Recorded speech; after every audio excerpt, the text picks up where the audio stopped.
ôi chị mới chị y ai bắt chơi nó còn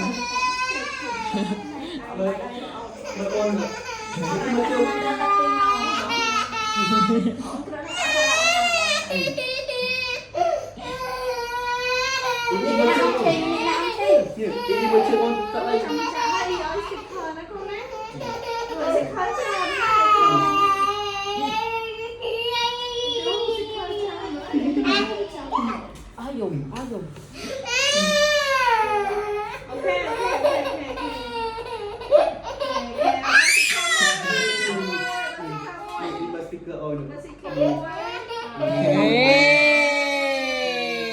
à tiện đây em muốn đi mua xem đây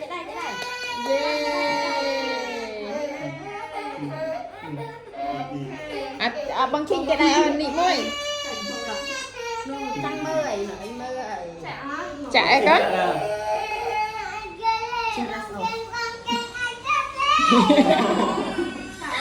bằng chi nhập chạy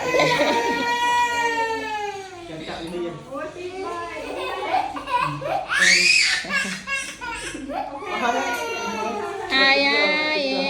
à tiện đây mua à tiện đây mua à papa tiện đây em đi mua